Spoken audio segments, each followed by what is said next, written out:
Welcome into the Analyst in the Armchair, an NFL podcast where one host is obsessed with stats and spreadsheets, and the other just really loves yelling at the TV on game day and has plenty of opinions. Together, Michelle and Nycole dive into player news, weekly matchups, and all the storylines you'll be talking about with your friends. Whether you're a hardcore or casual football fan, they've got something for you. Welcome into the Analyst and the Armchair. I'm Michelle. I'm the Analyst. This is Nycole. She is the Armchair. And we are moving through our different divisions, going through all of their moves that they've made this offseason, what we think about them, what they still need to do as we get into draft time, which is only 2 weeks away until the NFL draft. Exciting. Are you going to watch with me? You're not like a big draft person. Yeah, mainly because I didn't care, because at the end of the day, what's going to happen is going to happen. I don't care to watch it. I just want to know who the Texans and Commanders are getting, essentially. I love the draft. It's one of my favorite. The first day of the draft is one of my favorite days of the year.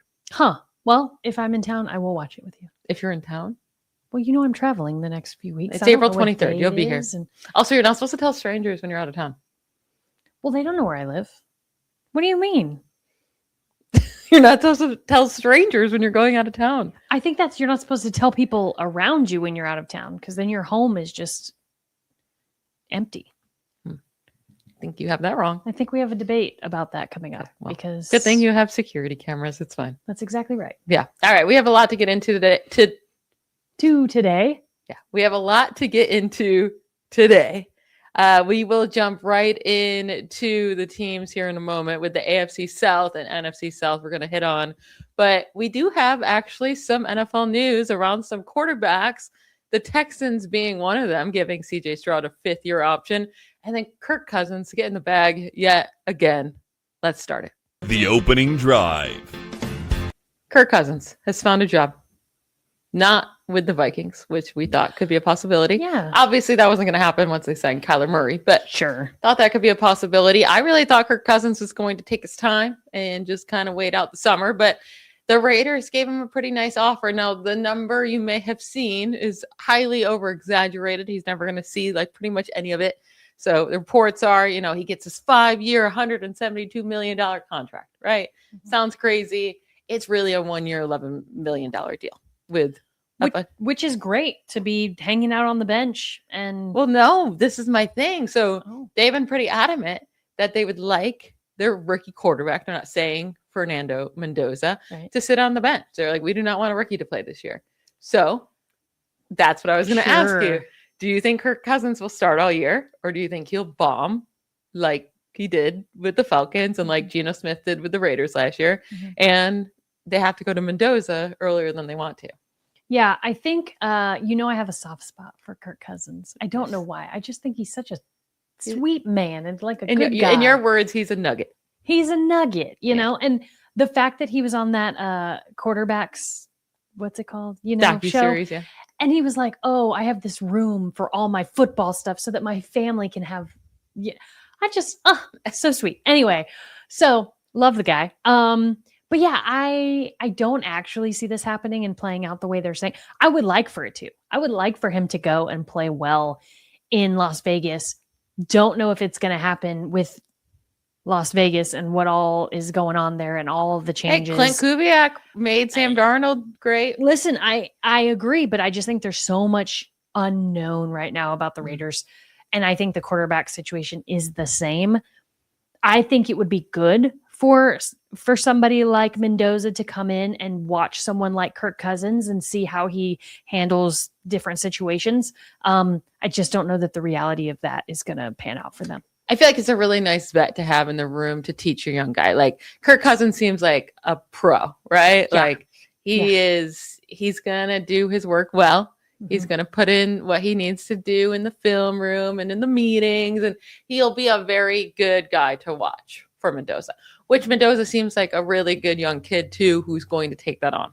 Right. And be willing to learn and want to learn. Yeah. I think it's a great dynamic for the Raiders. I think that as long as they take him, which obviously they should, I think that's a great quarterback situation for them.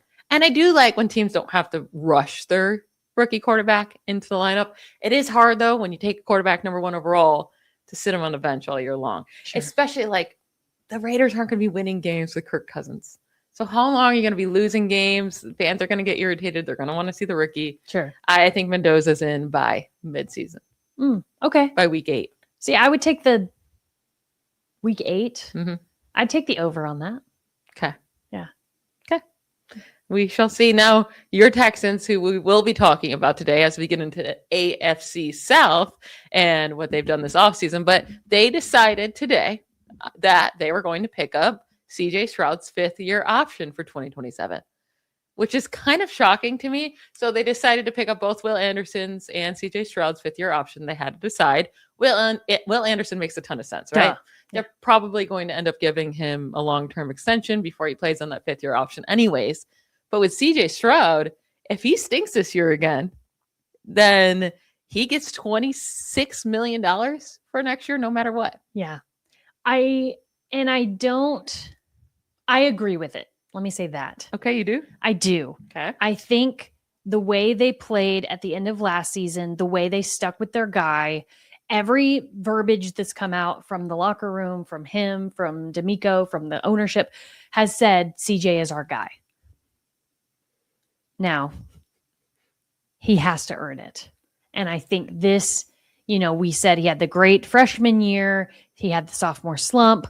Last year, he was decent, but then imploded in the playoffs. And so he has a lot of making up to do to earn this amount of money. But I think he can do it if he can figure out some stuff this offseason. Well, this Texans team is definitely very, very exciting as we go into next year. Mm-hmm. And a lot of their success and how far they can go in the playoffs is going to come down to CJ Stroud. But they're saying they believe in him. Yeah. They're putting their faith in him, which could be a big deal, right? Yeah. Stroud doesn't have to play now with so much worry on his back. He knows he has all this guaranteed money for the next year. Mm-hmm. Maybe that will lighten up and help him out. But we are going to start here with the Houston Texans and get into our AFC and NFC South team breakdown as we enter the 2026 draft. Between the 20s. All right, let's keep going on your Houston Texans. That's right. So they gave the 5th-year option to CJ Stroud, to Will Anderson. Love that. Hopefully they can get a deal done for Will Anderson. They don't have to worry about it. Mm-hmm. And also, he's just going to become more and more expensive. So just do it this offseason, probably. But last year, they finished 12-5, which seems crazy because they started 0-3, right? Yes. So whenever I see that they finished 12-5, I'm like, when and how? I keep thinking they were like a 10-17, whatever. No. But they finished second in the division because the Jaguars had a great ending as well.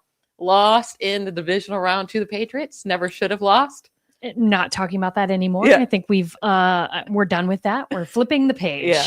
I will say a big weakness outside of obviously Stroud in the playoffs was they didn't have a run game, which also affected Stroud and how easy it is for him in the offense, right? Everything was harder because no one was scared of their run game whatsoever. Woody Marks was just not it. Nick Chubb was just too old.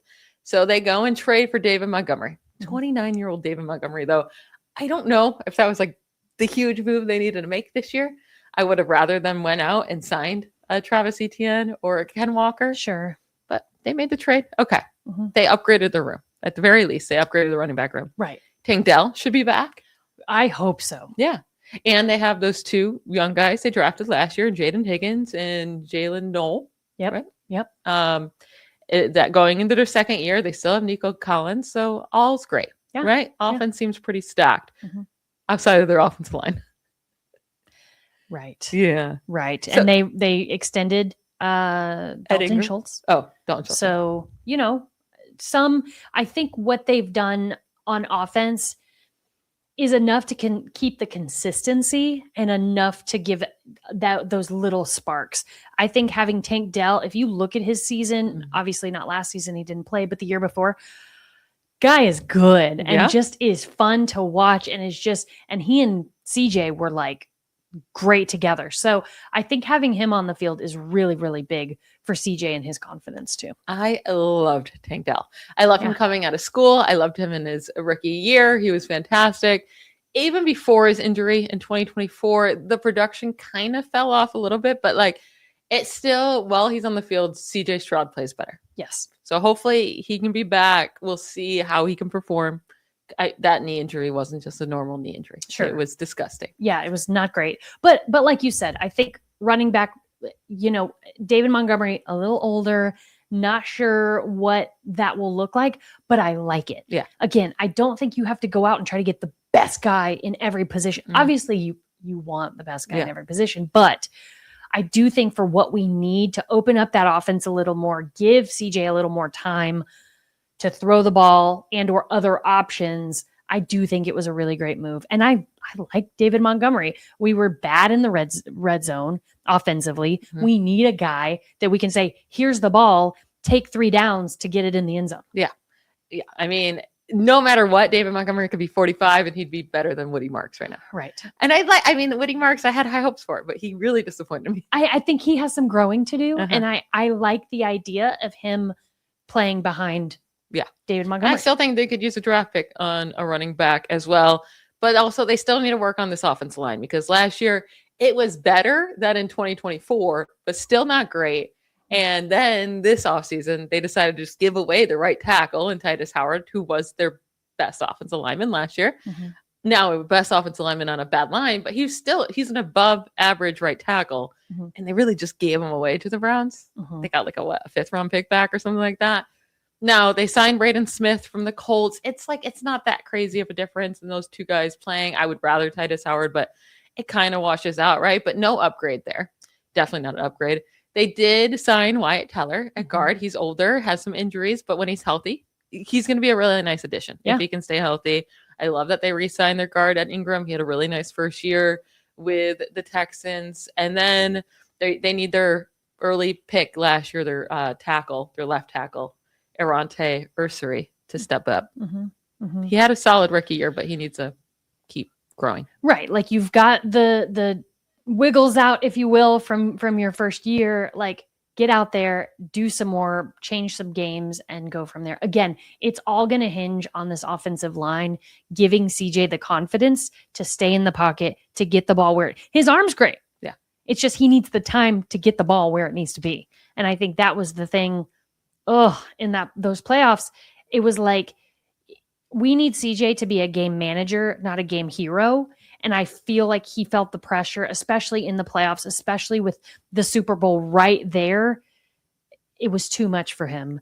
Or I should say the AFC Championship just right there of like. Well, you're saying Super Bowl because really it was winning that game and then you get to play the Broncos with the backup quarterback to make the Super Bowl. No. Yeah. But anyway, so yeah, I think they need to set CJ up for success. So you have to invest early in another offensive lineman. Yeah. You have to. And luckily they have a lot of draft picks and a lot of early draft picks too. They have their 1st round pick, 28th overall. They have 2 2nd round picks because they traded Laramie Tunsil. So they actually have your Commanders pick pretty early in the 2nd round. Yeah. And then they have the Giants 3rd round pick, which is an early 3rd round pick. So lots of early picks here to add some more, good pieces that could be utilized immediately, hopefully.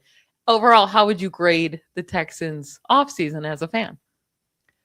I'm happy with it thus far. Okay. I will say Do you think they got better?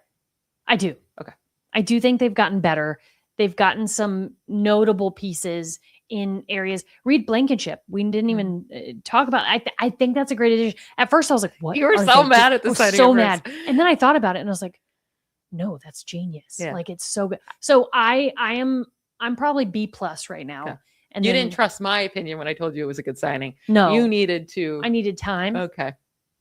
And to read a lot of other people's stuff, not my thoughts. Right, exactly. Got it. All right, moving on to the Jaguars. Now, normally we do start with the winner, but I decided, Texans are going to win this year, so we might as well. Oh, just spoiler! Yeah, I love that. Yeah, I love that for me. I love that for us. Jaguars 13-4 win the division last year, lose in a close game to the Bills in the wild card round. Like, I would not say it was a bad, I feel like people were like, oh, you won the division, then you lost in the wild card round at home, like embarrassing. They had an extremely tough matchup against the Bills. And for them to stay in the game like they did and have a real shot to win at the end against Josh Allen, I think last year, overall, a very successful season for the Jaguars in their first year with Liam Cohen as head coach. Nobody thought they were going to win the division, Yeah. much less 13 games. So yes, I agree with you there. Yeah. Now I will say they've done nothing this offseason. Honestly, worse. They've done not nothing, but they've let go. Yeah. They've done worse than nothing. Yeah, they've lost a lot of key pieces. I mean, Travis Etienne on offense lost, and what they replaced him with, Chris Rodriguez, that's not a replacement. So I guess bad. I mean, he's definitely not a starting running back. No. I guess he can be a change of pace guy. I don't know. Honestly, like the Commanders didn't want him on the field. They just had to have him on the field because they didn't have because we anybody. didn't have anyone else. Yeah. Right. So that's not great. I guess they're going to lean on Bashal Tutin unless they draft a guy that they really like in the second, third round. Who knows? They lost Devin Lloyd, their starting linebacker, one of their best defensive pieces. They lost their starting safety and Andrew Wingard. They lost cornerback Greg Newsome the second. And again, like they haven't backfilled these positions. Right. And it's like you're waiting on the draft, I guess. Like, and they don't have a first round pick. That's what's confusing is like, what are you guys doing? So then when you compare, right, what the Texans have done and what the Jaguars have done, it's like night and day. Yeah. Yeah. I'm really kind of confused what the Jaguars are doing. They just seem very content with what happened last year, but you need to keep getting better. Well, not only that, but if you were content, you would have kept all those guys. Sure. But you didn't. Yeah. And you didn't backfill. So what do you think is going to happen? Yeah. Yeah. Now Travis Hunter will be back. Mm-hmm. He missed half the season. Yes, he did. So they get a corner and a wide receiver back into their lineup. But they've said they want to use him more Mm-hmm. as a cornerback. Yeah. So we'll see. And he did start towards the end of his playing time last year. Offensively started to click with Trevor Lawrence and then got hurt. So toss up if they really just use him more on defense, but I guess we'll see. I mean, the thing is, when they traded up from number 5 to number 2 and gave up this year's first round pick to do that, they needed to make sure that they're going to use him as both a corner and a wide receiver. Right.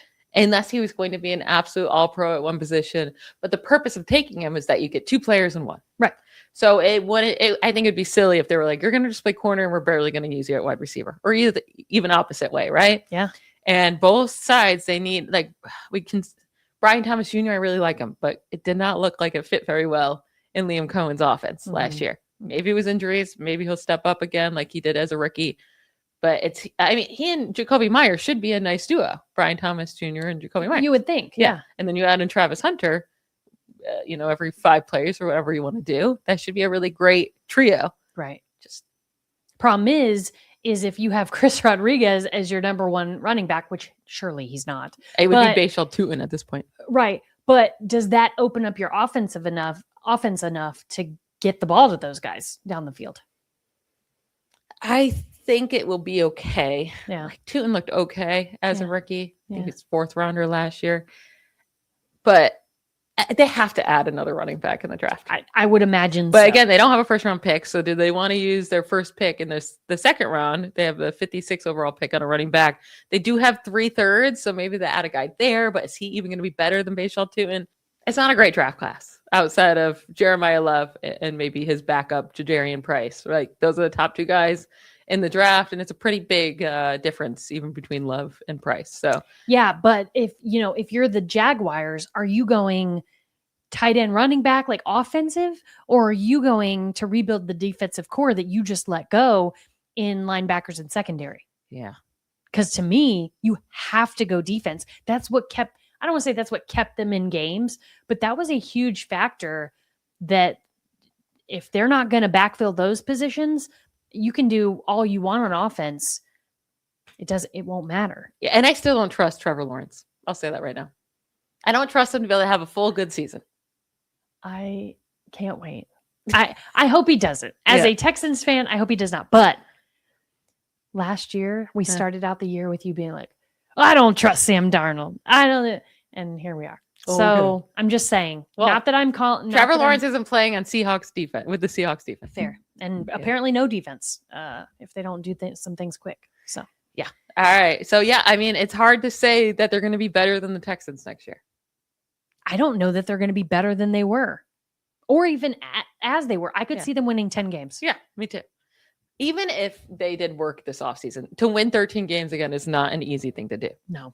And I think they've gotten worse. Now, another team that I think have gotten worse, and they already fell apart at the end of last year, is the Indianapolis Colts, who end 8-9 after starting the season so hot and looking like, oh my goodness, they're going to win this division. They're going to make the playoffs. Completely fell apart and lost all their games towards the end of the second half of the year.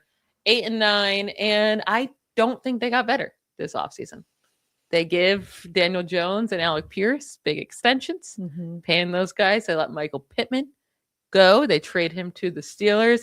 And then they had a lot of starters go because they paid Daniel Jones and Alec Pierce. They let their starting linebacker go and Zaire Franklin, and their linebacker core is not good. They let a couple defensive linemen go and Kwity Paye and Neville Gilmore. Then they let their starting safety go and Nick Cross. So lots of defensive players gone. And then I already brought up Braden Smith is now with the Texans. So offensive lineman gone. It's just like a lot of pieces gone. Now they have added pieces too, but like nobody that's an upgrade, to who they're losing out on. And for the majority, when I look across the board, I'm like, it's kind of a downgrade for the most part. And then you have Daniel Jones coming off an Achilles tear, which is scary. And I think trading away Pittman was wild because Alec Pierce, sure, big yardage guy. We love Alec Pierce. We were actually sad to see him stay in Indianapolis because how fun would it be to watch him with Drake May? Right. Or really anyone. But yes. So, it's like you trade Pittman, leaves a major void. And sure, again, you make all these moves, but were they better, the same, or a little worse? Probably a little worse. So you have to go, in my opinion, you have to get at least another wide receiver. Yeah, I don't think you can go into this year with Daniel Jones coming off an Achilles tear, where his mobility, which is a big part of his game, is going to be very limited, at least to start the year.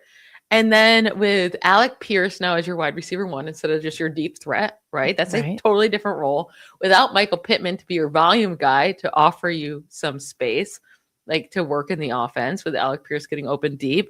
Like you can't go into the year with Alec Pierce, Nick Westbrook-Akine, and Josh Downs as your three starting wide receivers. Right. Now, I do love Tyler Warren, and I think he'll be the number one target on the team. That's a good call. He already was last year. Right. But Michael Pittman and him had about one target difference on the year. That's just a big piece of the offense gone. Yes, it's huge. Someone really reliable, Michael Pittman, where Alec Pierce, is he going to be your every down? Like, I'm looking for this guy. He can get open. He can be a dominant wide receiver one. I don't think so. Well, and not only that, but your offensive line is a mess right now, the right side specifically. And then you have the interior defensive line that needs some immediate contributors. And are you going to get that with what you have in the draft right now? Again, they don't have a first round pick. They traded the next 2 first round picks for Sauce Gardner, which fine. I really like Sauce Gardner. Sure. But how are you going to fill all these needs now? Like, again, like right now, they don't have one of their starting safeties because Nick Cross left in free agency. At this moment, the projected starting safety that would take over Nick Cross's role is Hunter Wohler. I never heard of this guy. I'm not going to act like I have. 7th round pick from last year. You have to rely on him if he starts. Like, that's what you want to go into the season doing? Scary. Yeah, it's not great. Yeah. So, Colts were 8-9 last year. Honestly, because they imploded there at the second half of the season, they'll probably be 7-10. I think 6-11. Really? I guess if Jonathan Taylor can ball out like he did last year, and the defense can be average, and Daniel Jones isn't atrocious. It's going to come down to Daniel Jones and how he comes back from that. I think 6-11. I think everyone's fired on this team. Okay. Yeah. I'm giving them 7-10, but yeah, they're not going to be crazy worse. They're not going to be better. So I think they stay about the same, but yeah. Yeah. I think this next team could have a better record than the Colts next year. And it's the Tennessee Titans. They were terrible last year, 3-14. I mean, there's only up from there, really. Yeah. Unless you're the Jets. Yeah. I mean, don't tempt them. They can try to win 1 or 2 games. Let's not do that. But no, I like the moves that they made this offseason a lot. Brian Callahan's gone. They fired him in the middle of last year. He should have never came back for a second season at all. But they fixed it this offseason. Bring in Robert Saleh, which I like him getting another shot at head coach. And I love Brian Dable coming in as the OC. I think he's a great play caller. I think he's perfect for a young quarterback that he can coach up in Cam Ward, right? And try to get him to run a little bit more too, because Brian Dable has a ton of experience with these dual threat quarterbacks. He's worked with Josh Allen and Daniel Jones and Jackson Dart, all dual threats. So get Cam Ward to be more of a dual threat. And then they also changed their DC to Gus Bradley too. So I like the moves that they made. They have lost some starters from last year on both sides of the ball, but at the same time, they're already so bad that it's like, I don't think it's that big of a deal that you're losing the pieces that were so bad last year. Right. Agreed with you. Yeah. I think they've done a lot of additions in Tennessee. And they already, now while they were so terrible, right, especially in this division, I do think like they've done a lot of work this offseason already. And I think they're just going to continue to add to that. I agree with you. I think this team could definitely be a team that's second, and if not second, like barely third in this division. Okay, so you're saying you could see them doing better than the Jaguars? I could see them rivaling the Jaguars. I'm not going to say I think they could win at obviously double what they won last year. I could see them winning 9 games. Yeah, 8-9 games. Yeah, I could too. And it just, again, it's going to depend on what the Jaguars do in the draft, because they've done nothing thus far except lose people. So yeah, I think they've done enough. And I mean, paying Wan'Dale Robinson to come, I think that's a really good choice for them. They do still need to upgrade the offensive line. Who doesn't? Yeah. Right, in this division.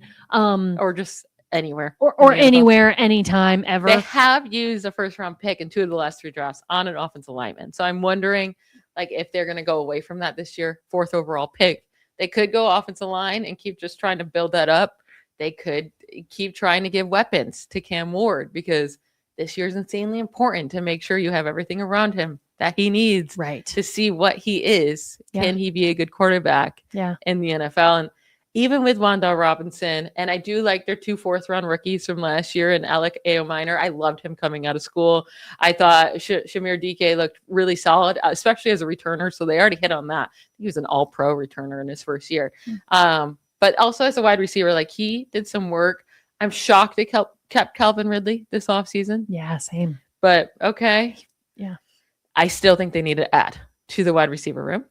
Yeah. Or maybe like, do they go Jeremiah Love with the 4th overall pick? Do they go running back and say, this is the guy that can help us with Cam Ward? We can lean on the run. Sure. Or do they go like they can go anyway with this 4th overall pick because they have needs everywhere. Yeah. Yeah. It's very fortunate for them. I agree with you. I know they've been doing it, but I almost would have to go offensive lineman. Really? Yeah. I mean, they have the 35th pick as well. Yeah. Right. In round 2. So they have a few in the top areas. So, I mean, yeah, I don't think you're wrong. I think a top wide receiver, a top running back, again, to give Cam, to build around him offensively wouldn't be a bad idea. I think they have to put everything they can around him. Yeah. Because once you're done with year 2, then you have to know what you have in this guy. Yeah. Because then after year 3, you have to pay him or just to figure out if you're going to end up paying him or what. So, yeah. Well, it'll be interesting to see how Robert Saleh does here. Yeah. And they've added some nice defensive pieces for Saleh as well. I like the John Franklin Myers signing. They trade for Jermaine Johnson, who was a Robert Saleh guy from the Jets. They signed Alontae Taylor, a cornerback who's a above average corner.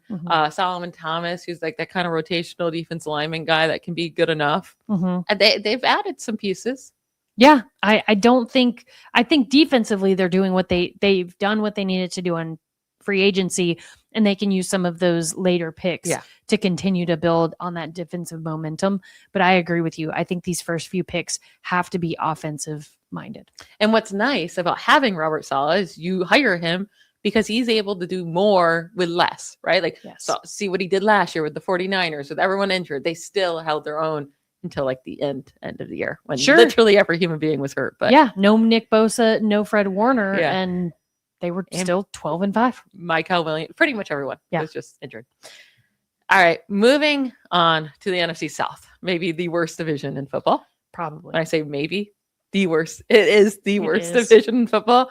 When a team makes it to the playoffs at 8-9 because they won the division, there's an issue, and that's the Panthers. Mhm. Finish at the top, lost in the wild card round against the Rams. I will say they held their own. Remember, we're like, oh my goodness, Yes. they're actually staying in this game. We all Yes. thought it was going to be a blowout. Yep. They're staying in it. I don't believe in the Panthers whatsoever for one reason, and it's because I don't believe in Bryce Young. Yeah. I just, how long are we going to give him? We are already 3 full years into his career, Mhm. and he slightly is improving. It's such a slow process. He has a good head coach. He has a good play caller in Dave Canales. They've tried to put weapons around him. I just don't think Bryce Young is the guy to lead this team to a long playoff, to a deep playoff run. Yeah. I don't even think they make the playoffs next year, unless the defense is amazing. Right. Well, the only way they would make it is if the Bucs are just as bad, if not worse, as Yeah. they were last year, which you probably don't believe. I believe they could be. So, But also, I think the Saints will be better. I think the Falcons, depending on how Tua is, could be better. but I don't see a world where, the Falcons maybe, because they did go on that run towards the end of last year, but I don't know. I guess for as bad as this division is, it is pretty close, Mhm. right? You don't have like other divisions, the 2/3 front runners and then the one really bad team, Yeah. right? All of these teams are between 6 and 10 game Yeah. win teams. It's not like the AFC East where it's like, okay, it's going to come down to the Bills or the Patriots, exactly with the Jets and Dolphins having no shot. exactly. Any of these 4 teams have a shot. I would not say the Panthers are not going to make it. They can Totally. obviously make it. They can win 8 or 9 games and win the division. Who knows? But I think if this division has to get to 10 wins to win, the Panthers aren't going to get there. I like some of the moves that they made. They did lose some defensive starters, but they actually did backfill them with better players, in my opinion. Like, they lost their starting linebacker, Christian Rosebroom, but then they signed Devin Lloyd, Mhm. which I think is an upgrade. They lost defensive end DJ Woonham, and then they signed Jalen Phillips, which I think is an upgrade. Now, they did lose Rico Dowdle at running back, but Chuba Hubbard, he was fine in 2024. Can he Mhm. just take over that load? Could they maybe draft someone again? Who knows? But I think they'll be pretty similar to last year. Maybe some upgrades on defense. Their sacks were terrible. Maybe they get more sacks, but I don't think Bryce Young is good enough to take this team anywhere. And I think in a division that's so bad, and with a draft class that's not full of stellar quarterbacks. Oh, they're not going to go quarterback. You have to just go with your guy. And so in that way, he's already been there, like you said, 3 years. It's like you have to continue to try to get clarity on Bryce Young. And he did improve last year. I know you hate him and you think he's still just not the guy, but he did improve.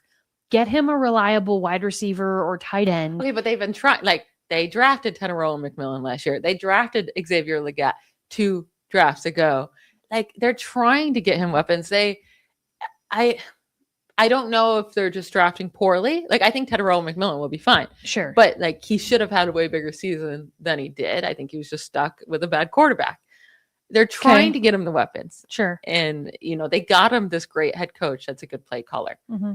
So they keep trying new things. This Yeah. year is actually the one year where it's like, okay, Bryce, we've put things around you. We're going to now go back to our defense and load that back up. Right. But Bryce Young has not shown enough growth. And I do not hate him. Sure. I do not hate him. Okay. I just think fine. he's a mediocre quarterback. So if you're the Panthers, what are you doing? Nothing this year. You can't. There's no, So you're to going to me- stick with Bryce Young again. So to me, it's a moot point. You're not doing anything but about you it. keep just loading up around him then and hope for the best. What else would you do? Yeah. Truthfully. No, do you load up around him on offense? Is that what you're using your early draft picks on? Trying to still add more weapons there, just trying to make the best defense you can to help the offense I think an offensive lineman wouldn't hurt them, right? Mhm. I think another weapon on offense would not hurt them, right? And consider your running back situation, right? Can Chuba Hubbard do what you need to do offensively as the running back one to get you where you need to be? I mean, we saw Rico Dowd have those few games where he just was gone. That was a crazy stretch of games for him. Gone, right? And so it's like, well, that opens up things for them. And then they get these 1-off, 2-off things each game. That's pretty good, right? So do you look for a guy like that in the draft, right? Are there any? I don't know. But do you do that? I think they can go tight end, Kenyon Sadiq, maybe in the first round. Some different. But you're like, don't give him any more. I didn't say don't. I just said, are you going to just like keep trying and trying and trying? I think to your point. Yeah. I think they've upgraded defensively based on the folks that they let go. They did add Super Bowl winning Kenny Pickett to their bench. I just said that because you hate him so much. But I do think they've done enough to stay where they are at least. And depending on how Bryce comes out this year, maybe it's his breakout year. Who knows? I think they at least stay where they are, if not win a couple more games this year. Okay. I think they stay where they are or lose a couple more games this year. Okay. Moving on to the Bucs, who fell on their face the second half of the year. They should have so easily won that division. They were on such a good track. Like it was like, yeah, they got it, but they lost 7 of their final 9 games of the season and finished 8-9. Yep, do not make the playoffs. Poor Baker. Wah. He gets another new OC. I don't think this man has ever had the same OC in back-to-back years, but another new OC for whatever reason. I was just gonna say for what. Like, that was such a weird... No, they needed to, though. The offense was bad. Well, but then you didn't get rid of Todd Bowles. Yes, this is my thing. That's what I meant. I don't understand keeping Todd Bowles. What does he offer? Like, what does he have? He gives nothing. He must do so much behind closed doors because on camera, that man does absolutely nothing. I don't get it. And he's supposed to be a defensive coach, and your defense stinks. Mm-hmm. So I don't get what he offers. But I'm happy they changed offense coordinators. They hired Zach Robinson, who comes in from Atlanta. He was OC for them the last couple of years. Once they, fired Raheem Morris over there at head coach, they kind of just changed out their whole coaching staff. Zach Robinson was available. They go get him. I like it. It seems like every other year they find Baker a good OC. Yeah. But so maybe this is the year. Now they do lose Mike Evans. Which is bad for them because your boy is not very good when Mike Evans is not on the field. No, he's really not. I'm hoping that changes this year. Him going into the season, knowing he doesn't have Mike Evans, right? That's not the game plan anymore. The focal point of this offense isn't going to be Mike Evans. So they got to change it up, and let's hope that works out. I loved Emeka Egbuka coming out of school. Yeah. That first month, amazing. Yeah. He hurts his hamstring in week 5. That's when it all falls apart. Mm-hmm. So I'm going to give him the benefit of the doubt and say he's going to come back next year stronger than ever. I love Jalen McMillan, who didn't get to play until like the last few games of the season. I think him coming back is going to be huge. Chris Godwin's still there. Tez Johnson looked okay as a rookie. They have enough pieces. They re-signed Kate Otten, but they have been reported to be very linked to Kenyon Sadiq, the top tight end in this draft class. Mm-hmm. I don't know if I love that. Okay. They did lose some defensive pieces. Their 2 best defensive pieces, in my opinion. And Jamel Dean goes to the Steelers. Woo woo. And then Levante David. He's 1,000 years old and he finally retired. But he still was a reliable guy that's been with the Buccaneers for 300 years. Mm-hmm. So they're going to miss that. They also lose Logan Hall in the defensive line. They did add some solid defensive pieces too in free agency to try to bulk it up. But I don't know if they've done enough to make their terrible defense into an above average defense. Yeah, I agree with you. I think going on, along the veins of, okay, their offense has enough weapons. I think you have to prioritize your secondary, right? You lost Dean. That's a huge piece. You got to go cornerback safeties, right? Again, I don't know that you have to replace Mike Evans, but you do have to figure out who is your go-to guy in those moments when you really got to get that third down. Is it him? It should be Egbuka as the main wide receiver 1. Mm-hmm. And he could be that guy for you too, right? But Jalen McMillan, I do think is really, really good. Okay. And maybe he's the guy, and maybe that's what will happen. Draft him late in fantasy, y'all. Okay, interesting. Since we're in the same fantasy league, I'm just gonna do all these things you said. You'll never remember that in August. Okay. Now I'm going to. But yeah, I think offensively, as long as Baker feels like he has enough to go with. I mean, the thing is too, Baker is the type of guy, contrary to CJ Stroud, to take the team on his back. The problem was he did a bad job of that last year. He did. Well, I mean, we talked about it. The first few games of the season, they were winning in the last second plays, right? So they did have a little bit of that, even though they were 8-9 and tied the Panthers technically record-wise. They weren't an 8-9 team. I think they should have been a 10-7 team. But what they should have been and what they actually were are two different things. They were probably a 6-11 team. Whoa.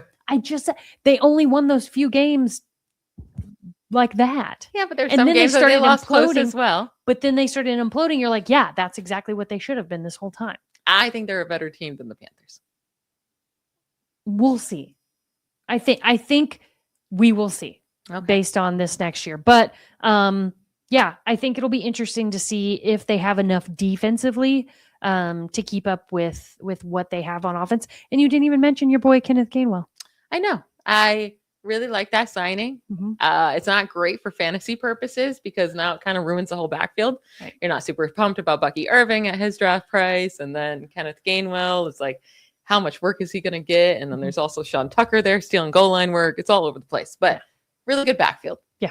Excited about that. Tristan Wirfs should be back healthy. He missed a chunk of last season injured. There's star tackle, so that's huge as well. Lots of pieces coming back. Fun times. Okay, moving on to the Falcons, who they're the most confusing team.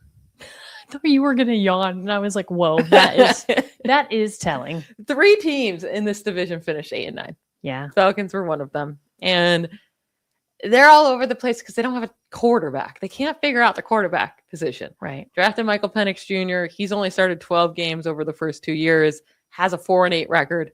Not great.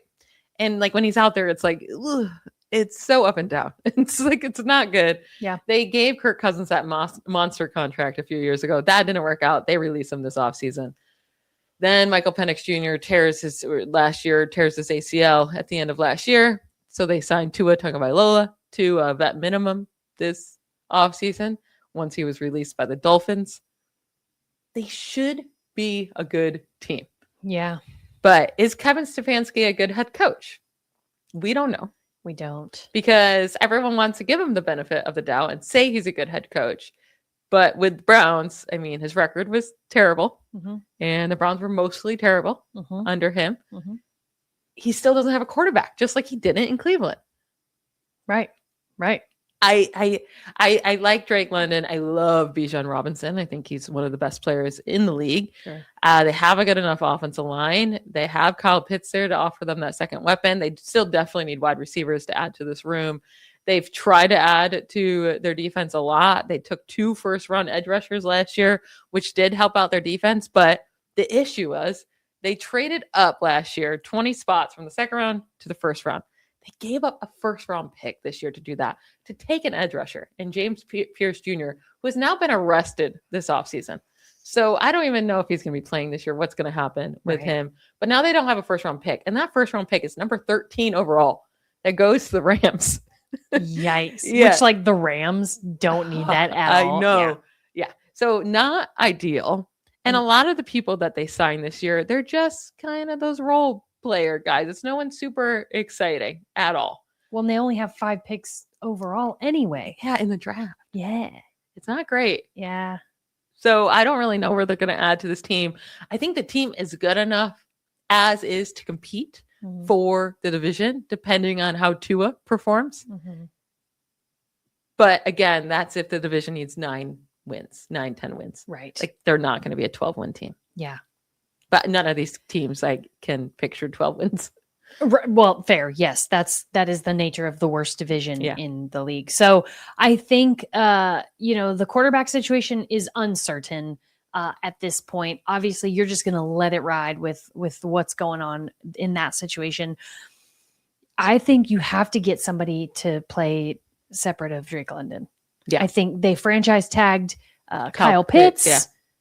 which why is kind of how I felt about that. Yeah. But if they didn't, it would have been Drake London in the passing game. And right. And so it's like they let Darnell Mooney go. Yeah. And so it's like, okay, your quarterback situation is already murky. And then you have one guy to throw it to. So the problem here is they have to hit on all their picks. And it's like, what are we going to do? Yeah. And again, they've got these folks that at the end of last season, they started firing on some cylinders right and started winning games too little too late. Mm-hmm. But you're like, do they have a core that is okay? I don't know. The Falcons are so uncertain to me. Just give Bijan Robinson the ball 400 times. Listen, 500 times. Why not? He could be the whole team. Literally. Let him even pass. Too. Why he might be a not? better thrower than Tua at this point. You never know. I think I could throw better than Tua, and not get hit. That's not his fault. His dad made him change hands for whatever reason. He's a right-handed person. True. And his dad made him learn how to throw left-handed all because his dad was left-handed. What a psychopath. Listen, I don't understand people. The more I live in the world amongst the people, the more I realize Ariel got it wrong. She doesn't need to be where the people are, I've seen that movie one time, but nice. I've never seen it, actually, funny enough. Wow. Yeah. So anyway, fun fact about me. I didn't see it until I was 30. Yeah, that tracks. Yeah. Anyway, Falcons are confusing. By the way, we're talking about Little Mermaid. Oh, I thought that was obvious. Yeah. I guess not with this audience. Yeah. All right. Last team here, the Saints, finished 6-11, last in the division. But I do think they have the most hope in the division of this team could be good. Oddly enough, yeah. They really started to come along at the end of the year. They won 4 out of their last 5 games. The one loss they had in week 18, 2-point loss to the Falcons. Close game. And Tyler Shuck, who they took in the second round last year, he's played much better than anyone expected. Mm-hmm. That's without really any weapons. It was Chris Olave, Juwan Johnson. Unfortunately, that's still all he has. Right. Travis Etienne, love that addition. They Great. Still have Alvin Kamara, though, so kind of confusing. Mm-hmm. Move on from him. So just give the backfield to Etienne. Right, 100%. And then I like that they added David Edwards at guard. That was their one kind of spot on the offensive line they needed to fix. I think their offensive line is actually pretty good at this moment. Yeah. It's not stellar. It's not 100% going to be good, but they have the pieces there to build an offensive line that could be good. They just all have to kind of work together and fit. They've been spending draft capital on tackle. They used the first round pick on a tackle the last 2 drafts. So can they get those guys to perform as they should? We shall see. But they have the pieces. So hopefully it works out. Well, and in a division like this, when 6 of your games are with the 3 teams we just mentioned, could literally be 5-12 or 10-7, right? That's pretty good. That's a good spot to be offensive line wise. Yeah. And then they have the number 8 pick to go with what they want or need. Mm-hmm. And they were a spot for us before free agency that we thought maybe Jeremiah Love goes there, but now that they signed Travis Etienne, no. Yeah. Maybe they want to add a wide receiver right there. Mm-hmm. Because Chris Olave, he's a good wide receiver, but imagine if you got to be a wide receiver 2 on his team. Yeah. That would be sick. Or just, the other players they have in Devon Vele and Mason Tipton, those should not be wide receiver 2s. Vele, fine, wide receiver 3, whatever. Get another wide receiver in there. If it's still Chris Olave, wide receiver 1, cool. With the rookie being wide receiver 2. But if that rookie wide receiver ends up being a beast and Olave then is your wide receiver 2, that's a great duo to build. Let's say Shuck does end up being your franchise quarterback, cool. Or if not, then you have your setup for your next guy. Yeah. So I would not mind them going wide receiver there. They lost their starting corner, Alontae Taylor. They really do need another starting corner. Mm-hmm. They could go corner. And then 2 other defensive guys that have been there for a very, very long time in Cam Jordan and Demario Davis. Davis is definitely gone. He signed with the Jets. Cam Jordan is still a free agent. I could see him signing there at the last second, but if they're no longer there, those are their leaders on defense. Mm-hmm. Now they were getting really old, but I think they need to start building up that defense again as well. Yeah, I agree with you. I think with this top pick, though, you have to get a weapon on offense. Yeah. You have to across from because Chris Olave also gets one more concussion and he's going to be out maybe for the whole season. Right. He's had too many concussions. It's not just one of those, he's out for 1 week or 2 if he gets a concussion. He's out for a long time. Right. And so, yes, I think going Travis Etienne was the right move instead of relying on somebody like Jeremiah Love coming out of the draft to just be great instantly. Similar to last year, how the Raiders just thought Ashton Genty's going to be great day one, and he was pretty bad and way below people's expectations last year. Granted, the whole Raiders system was a hot mess, but honestly, he just fit into it, which is sad. Yeah. But anyway, so I think going Travis Etienne was the right move, but you have to add another weapon wide receiver wise. Now, with other picks, I totally agree with you. You have to fix the defensive core, right? That's going corner and then front seven. Yeah. Got to. Yep. Because like you said, in this division where you're at currently as a team, your offensive line is decent. Let it be, Yeah. Get a wide receiver, get some pieces on defense. They could win this division. I will say we're about to go into our 2-minute warning where we're going to give you our division winners for both of these, the AFC and NFC South. I have my AFC South winner, which I don't think is going to shock anybody, our pick, but NFC South, I feel like I've changed my mind 5 times today. And I may have just changed it again as we're about to go. You convinced yourself? Yeah, I keep going back and forth. So, well, I'm going to decide here in real time. Yeah, in real time. Can't wait. Yeah. 2-minute warning. All right, let's finish up today's show with our division winners for the AFC and NFC South. AFC South, let me guess, Nycole, who do you have? I'm going Texans all the way. Shocker. We're going to win a divisional round this year. You think so? So they win the division. Yeah. They win the wild card. Yeah. And they'll actually win a divisional round game this year? Yes. Okay. Write it down. Do they make it to the Super Bowl? They win the divisional round. Okay. All right. I don't want to count too many chickens, Okay. I also have them winning the division, but I'm sure they'll lose the divisional round again unless CJ Stroud takes a big step forward. That is just rude. But yes, I agree with you. I do think a lot of this hinges on CJ. Yep. And then for the NFC South. And this is the hardest division to choose from because all 4 teams could win it because they're all in the same bucket. Okay, Michelle. I'm going with the Saints. Ooh, she changed her mind. I had the Buccaneers there, but I don't know if they've done enough. And I just hate that they kept Todd Bowles. Yeah. And losing Mike Evans is a big deal. So I'm going to go with the Saints and, hope for that second year jump at quarterback with Tyler. And then, I think they can do it. I like the change. I didn't like that you had the Bucks just because it felt. Well, now I feel like lame wearing the Bucks sweatshirt. Yeah, it's kind of embarrassing for you. Yes. Yeah. But I didn't love that you had picked them. And then after hearing, our takes, it did feel like the Bucks are just going to be, again, right there, kind of how they were last year, but not really too much. So I want to change my mind so bad, but I'm going with my gut, and I'm going Panthers. Ugh, I think that I know you do. They would be my last pick. Really? You think the Falcons would be? Well, you just don't like Bryce Love. Anyway, I think they're going to build off of the momentum that they had at the end of last year. I think they have done quite a bit this offseason, and we'll just see what they do in the draft. But I do think they have a chance to win this division. Yeah. When you have a bad quarterback, it's not likely. Tell them that last year. They were 8-9. They won the division. That's what we're what we're answering. We're not answering do they have a good quarterback or not. Then let me ask you, do you think the division winner of this division is 8-9 again? No. So you think the Panthers will win 9-10 games? Yes. Ugh. Okay, we're going to have some bet in that. I don't know how the math works out, but I think all of these teams should be better. Well, they can't all be better. That's where I'm like, I don't know how the math works, but I think the Bucks will be about the same. The Saints should be better. The Falcons might be about the same, and then I think it's been 5 straight years now. It's either 4 or 5 that the Falcons have finished with 8 or 9 wins. So 8 wins, 9 wins, 8 wins, 8 wins. Okay, well, I said I don't know, so they'll probably stay at 8. Yeah, exactly.